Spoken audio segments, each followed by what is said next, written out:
Hello everyone, आप सभी लोगों का वंस अगेन वेलकम है अडा 24/7 प्लेटफॉर्म पर। आई होप आप सभी लोग बहुत ही अच्छे होंगे और आप सभी लोगों की प्रिपरेशन भी फ्रेंड्स बहुत अच्छी चल रही होगी। तो आप में से फ्रेंड्स बहुत सारे बच्चे जो है अभी रिसेंटली जो है आईपीपीएस आरआरबी पीओ और क्लर्क का उन्होंने एग्जाम क्लियर किया है और फाइनली जो कहते हैं ना, फाइनली जो उनका ड्रीम था वो उनका ड्रीम पूरा हुआ है।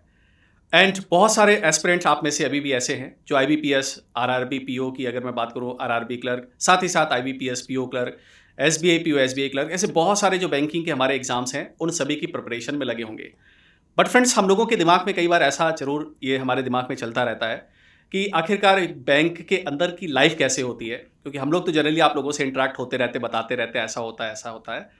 बट आपका मैं इंट्रोडक्शन उनके साथ कराना चाहूँगा जो कि ऑलरेडी बैंक के अंदर बेसिकली काम कर रहे हैं और आपको बैंक्स का अंदर का इन्वायरमेंट बेसिकली कैसा होता है या बैंक के अंदर की फंक्शनिंग कैसे होती है और किस तरीके से वहाँ पर लाइफ होती है, उन सभी के बारे में हम लोग यहाँ पर जानने की कोशिश करेंगे। तो मेरे साथ हैं फ्रेंड्स मिस्टर मिथिलेश, और मिथिलेश सर की अगर मैं बात करूँ तो 2018 में इन्होंने ज्वाइन किया था बैंक को और प्रेजेंटली ये आरआरबी के अंदर फंक्शनिंग कर रहे हैं, काम कर रहे हैं। तो मिथिलेश सर, आपका वेलकम है अडा 24/7 प्लेटफॉर्म पर। सर्वप्रथम मैं उन सभी बच्चों को मैं बधाई देना चाहूँगा जिन्होंने 1 जनवरी 2025 को अपना एग्ज़ाम जो उनका आईबीपीएस आरआरबी पीओ में उनका जो सिलेक्शन हुआ है उसके लिए वो विशेष बधाई के पात्र हैं, क्योंकि उन्होंने खूब मेहनत किया होगा तभी जाकर के ये उनको मुकाम हासिल हुई होगी। दोस्त, मैं ये कहना चाहूँगा कि अब आगे की जर्नी जो है ना आपकी बहुत ही आसान होने वाली है। बस आपको क्या है कि कुछ ऐसी चीज़ों को ध्यान में रखना है, जैसे कि ऐसा नहीं है कि आपने एग्ज़ाम क्लियर कर लिया तो आपने सब कुछ क्लियर कर लिया।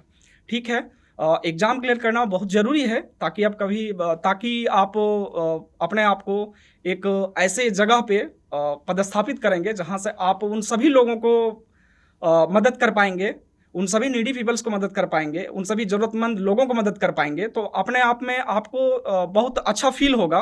कहा जाता है ना कहावत में कि डू गुड फ़ील गुड। जब आप लोगों के लिए कुछ करेंगे तो आपको अंदर से ये लगेगा कि नहीं, हम कुछ लोगों के लिए बेहतर कर रहे हैं। और सर, मेरे को ऐसा भी लगता है कि आरआरबीज में जो एक्चुअली जो रूरल एरियाज़ में जो लोग रहते हैं उनको एक्चुअल में बहुत ज़्यादा नीड होती है बैंकिंग फैसिलिटीज़ की, बैंकिंग सर्विसेज की। और as a being RRB officer है ना, आरआरबी में जिस तरीके से आप ऑफिसर के पोस्ट पर काम कर रहे हैं तो आप लोग काफ़ी ज़्यादा उनको जो है सर्विस कैटर करते हैं। लेकिन सर, अगर मैं आपसे पूछना चाहूँ कि आरआरबी के अंदर कुछ चैलेंजेस भी हमें देखने को मिलते हैं क्या? As a being a banker जब आप आरआरबी रूरल एरियाज़ में रहते हैं तो कैसे कैसे चैलेंजेस आपको वहाँ पर फेस करने पड़ते हैं? सर, आप सही कह रहे हैं। जब भी आप आरआरबीज़ को जॉइन करते हैं, लोगों की ये अपेक्षाएँ होती है कि आपको ग्रामीण एरिया में पोस्टिंग मिलेगी। यस। जी, बिल्कुल ऐसा नहीं है। अगर आप आरआरबीज़ को छोड़ कर के अगर पब्लिक सेक्टर बैंक में भी जॉइन करते हैं, क्योंकि हमने बैंक ऑफ इंडिया जॉइन नहीं किया था। हमारी सिलेक्शन बैंक ऑफ इंडिया में हुई थी। 2018 में 1 अप्रैल 2018 को हमारी सिलेक्शन बैंक ऑफ इंडिया में एज़ अ क्लरिकल हुई थी। हमने बैंक ऑफ इंडिया को जॉइन नहीं किया, हमने चुना आरआरबी पीओ को।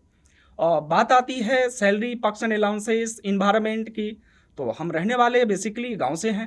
तो जब गांव से रहने वाले हैं और गांव के लोग से मुझे जब इंटरेक्ट करना होगा तो कहीं ना कहीं उन सारे लोगों को हम बेहतर इंटरेक्ट कर सकते हैं, उनको बेहतर सुविधाएं दे सकते हैं, उनके सुख दुख में हम भागीदार बन सकते हैं।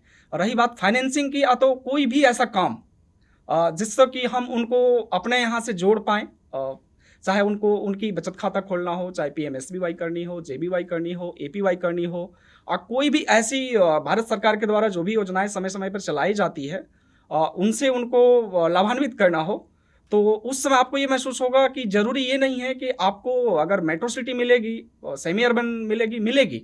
सेमी अर्बन में पोस्टिंग लोगों को मिलती है, मेट्रो सिटी तो हम नहीं कहेंगे, सेमी अर्बन में भी लोगों को पोस्टिंग मिलती है, रूरल एरियाज में भी मिलती है, अर्बन सिटीज़ में भी मिलती है।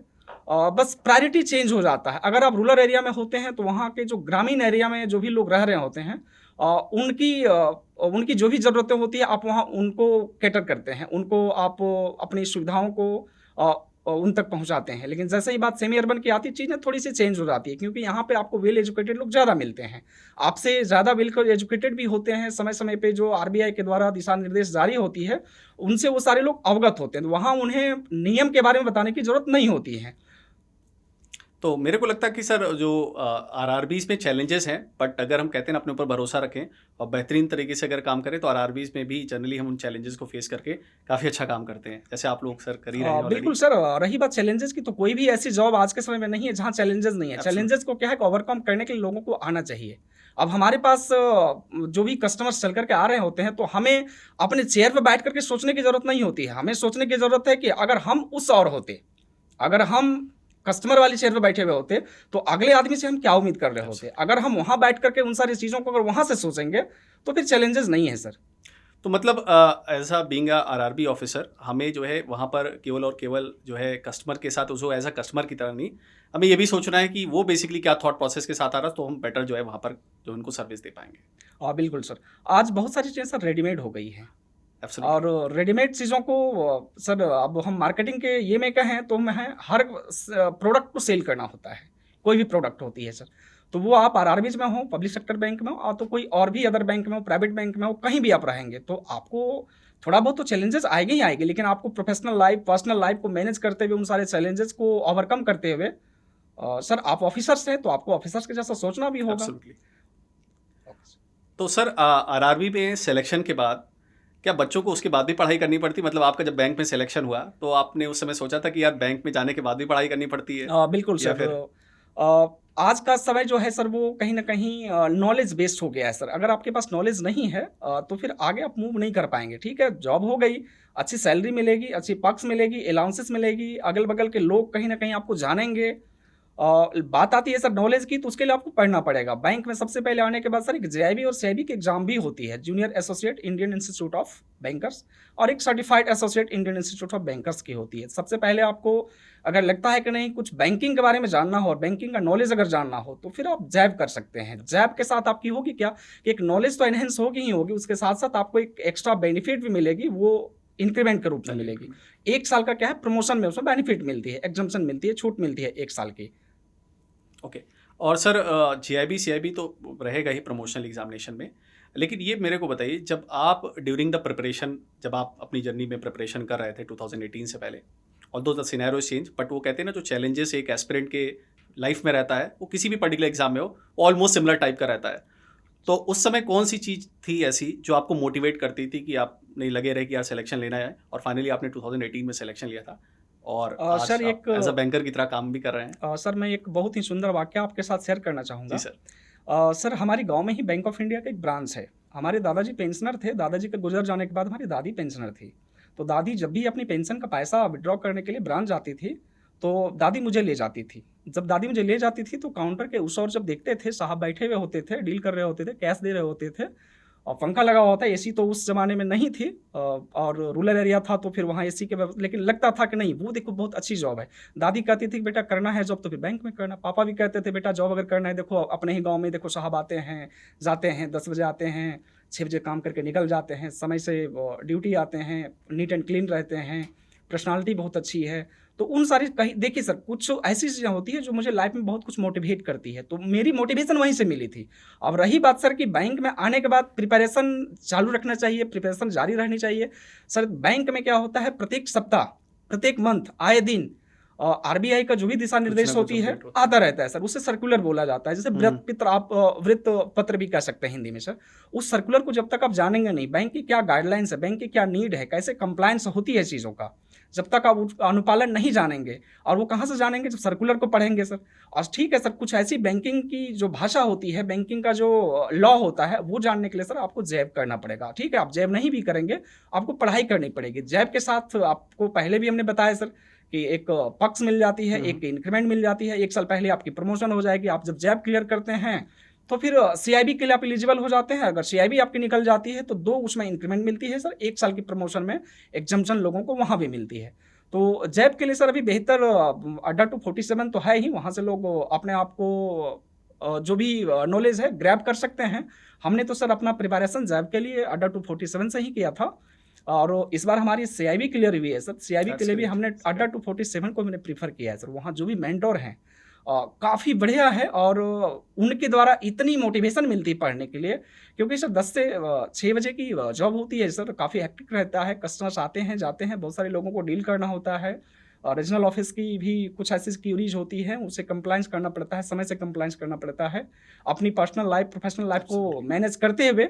और जब हम घर आते हैं तो थोड़ा सा कहीं ना कहीं अपने आप को टायर्ड महसूस करते हैं कि नहीं अब हम थक चुके हैं, लेकिन जब फिर बैंक स्टडी ऐप जब खोलते हैं, लगता है नहीं देखो मैम पढ़ा रही हैं, और वो पढ़ाने के साथ साथ मोटिवेट भी करती रहती हैं। मोटिवेट और उसमें से सर जो हैं, मैम जो हैं, जिनके द्वारा हमने क्लास लिया सर, उसमें प्रियांशु महेश्वरी मैडम हैं, प्रभा मुदगल मैडम हैं, प्रवीण राणा सर हैं, निकिता मैम हैं।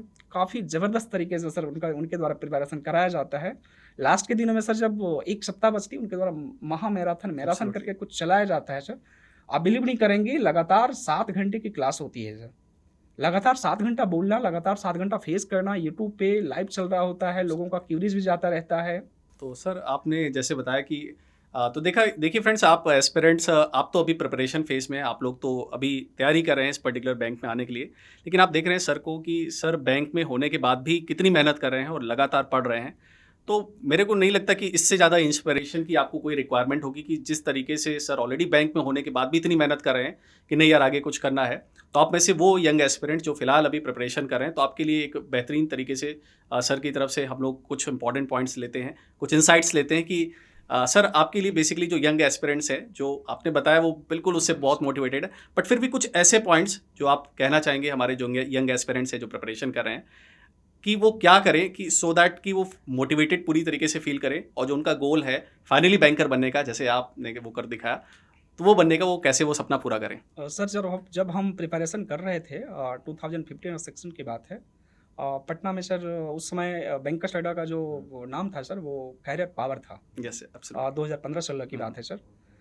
2015 में तो हमने सर IBPS का कोई एग्ज़ाम नहीं दिया था, क्योंकि उसमें हमारी उम्र 20 नहीं हुई थी IBPS RRB POs के लिए या फिर IBPS PO के लिए।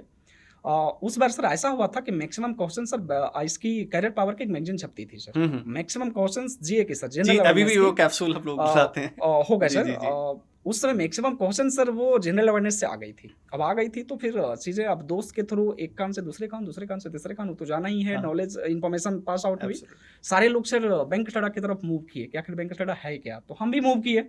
गए सर, क्लास भी हमने, कोचिंग भी लिया, क्लास भी हमने किया। बाकी बहुत सारे लोग वहाँ फैकल्टी मेंबर्स जो भी थे काफ़ी अच्छे थे। प्रिपरेशन में सर जीए तो कवर्ड होता ही था, उसके साथ साथ क्वांट था सर, रीजनिंग थी, उस समय सर कुछ पार्ट कंप्यूटर की भी थी, जनरल अवेयरनेस थी ही, बैंकिंग अवेयरनेस थी। तो वहाँ से मुझे सर काफ़ी मदद मिलता था।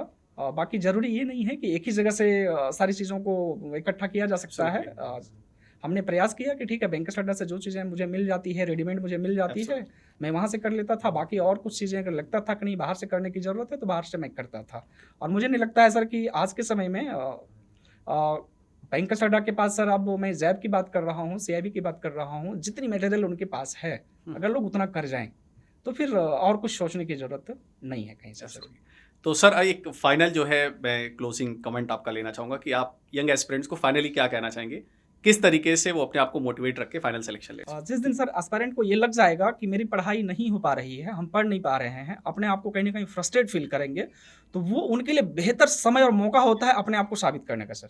वही समय होता है जब वो सब कुछ जान रहे होते हैं, तब भी उनके अंदर से ये फीलिंग आती है कि नहीं नहीं हम कुछ नहीं जान रहे। अगर ये लग जाता है अपने आप में, तो सर ये मोटिवेशन बड़ी कमाल की होती है सर। Okay sir. और अपने आप को सर अपडेट रखने के लिए समय समय पे सर बैंक में आने के बाद भी पढ़ाई लोगों को जारी रखनी चाहिए, ताकि अगर कुछ गलतियां मिस्टेक हो जाए, और गलतियां मिस्टेक अगर हो तो उसका कैसे अनुपालन किया जा सकता है, उसको कैसे सुधारा जा सकता है। जब आपके पास सर नॉलेज रहेगी, जानकारी रहेगी, तभी आप उन चीज़ों को सुधार भी सकते हैं सर, ठीक भी कर सकते हैं, रेक्टिफाई भी कर सकते हैं सर। सो देखा फ्रेंड्स, आपने किस तरीके से मिथिलेश सर ने बताया कि अपनी जर्नी किस तरीके से इन्होंने मेहनत किया और फाइनली सिलेक्शन लिया, और बैंकर बनने के बाद भी लगातार ये प्रिपरेशन फेज में लगे रहे, और अभी भी जो है कह रहे हैं कि पढ़ाई जो है इन्होंने अभी भी कंटिन्यू रखी हुई है, और प्रमोशनल एग्जामिनेशंस के लिए भी लगातार पढ़ रहे हैं। तो फ्रेंड्स, आप तो अभी आपको बैंक के अंदर आना है, सो आपको बेहतरीन तरीके से मेहनत करनी है, अच्छे तरीके से लग के प्रिपरेशन करिए। डेफिनेटली आप भी आने वाले समय में बैंकर बनेंगे, और जिस तरीके से मेरे साथ अभी मिथिलेश सर देखने को मिल रहे हैं, आप आने वाले समय में भी आप भी हम लोगों से इसी तरीके से मिलेंगे। सर हिंदी में कहावत है कि मेहनत इतनी खामोशी से करो कि सफलता शोर मचा दे। तो करो मेहनत, और बाकी रिजल्ट का क्या, रिजल्ट तो हो ही जाना है। मेहनत आप करोगे तो आप ही की रिजल्ट होनी है। Thank you sir. So Mithilesh sir, thank you so much. आपको आपने अपना बीइंग अ बैंकर होते हुए भी आपने छुट्टी लेकर हम लोगों को इतना समय दिया अपना, और आपने अपना एक कहते हैं ना क्रूशल प्रीशियस जो एक्सपीरियंस है वो आपने बच्चों के साथ शेयर किया, और डेफिनेटली जो हमारे यंग एस्पिरेंट्स है ये डेफिनेटली उनको हेल्प करेगा। So once again thank you so much sir. Thank you sir.